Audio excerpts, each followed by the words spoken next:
السلام علیکم ورحمۃ اللہ. آپ دیکھ رہے ہیں بنت ہوا اسلامک ویڈیوز. آج کی ویڈیو میں آپ سنیں گے قیامت کی نشانی. حضرت موسیٰ سے بڑا عالم کون تھا؟ کس دن واعظ و نصیحت کرنی چاہیے؟ 1 مرد اور 50 عورتیں. آخر میں آپ سنیں گے ایک عجیب طلاق کا واقعہ جو آقا صلی اللہ تعالی علیہ وسلم کے دور مبارکہ میں رونما ہوا. اللہ عز و جل علم دین سیکھنے کی توفیق عطا فرمائے. بسم اللہ الرحمن الرحیم. حکومت کے بارے میں حضور صلی اللہ تعالی علیہ وسلم نے کیا فرمایا؟ ایک بار آن حضرت صلی اللہ تعالی علیہ وسلم لوگوں میں بیٹھے ہوئے ان سے باتیں کر رہے تھے. اتنے میں ایک دیہاتی آپ کے پاس آیا اور پوچھنے لگا کہ قیامت کب آئے گی؟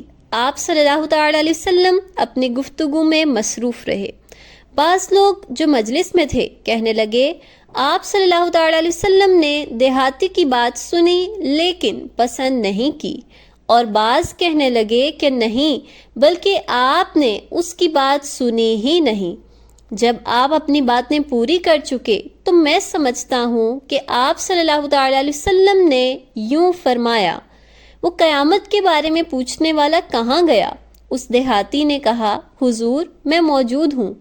آپ صلی اللہ تعالی علیہ وسلم نے فرمایا کہ جب امانت ایمانداری دنیا سے اٹھ جائے تو قیامت ہونے کا انتظار کر.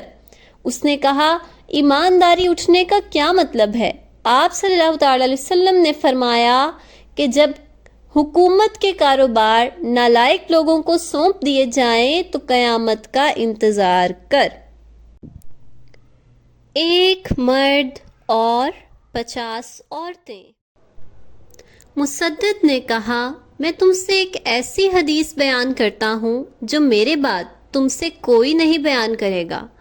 میں نے رسول اللہ صلی اللہ تعالی علیہ وسلم کو یہ فرماتے ہوئے سنا کہ علامات قیامت میں سے یہ ہے کہ علم دین کم ہو جائے گا، جہل ظاہر ہو جائے گا، زنا بکثرت ہوگا، عورتیں بڑھ جائیں گی اور مرد کم ہو جائیں گے، حتیٰ کہ 50 عورتوں کا نگران صرف 1 مرد رہ جائے گا. حضرت موسیٰ علیہ السلام سے بڑا عالم کون؟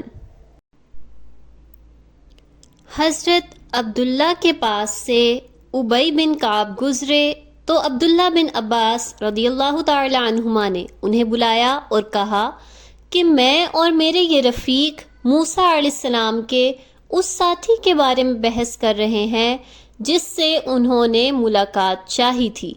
کیا آپ نے رسول اللہ صلی اللہ تعالی علیہ وسلم سے اس کے بارے میں کچھ ذکر سنا ہے؟ انہوں نے کہا ہاں میں نے رسول اللہ صلی اللہ تعالی علیہ وسلم کو یہ فرماتے ہوئے سنا ہے. ایک دن حضرت موسیٰ علیہ السلام بنی اسرائیل کی ایک جماعت میں بیٹھے ہوئے تھے کہ اتنے میں ایک شخص آیا اور اس نے آپ سے پوچھا کیا آپ جانتے ہیں کہ دنیا میں کوئی آپ سے بڑھ کر عالم موجود ہے؟ حضرت موسیٰ علیہ السلام نے فرمایا نہیں. اس پر اللہ تعالیٰ نے حضرت موسیٰ علیہ السلام کے پاس وحی بھیجی کہ ہاں ہمارا بندہ خضر ہے جس کا علم تم سے زیادہ ہے. حضرت موسیٰ علیہ السلام نے اللہ سے دریافت کیا کہ خضر علیہ السلام سے ملنے کی کیا صورت ہے؟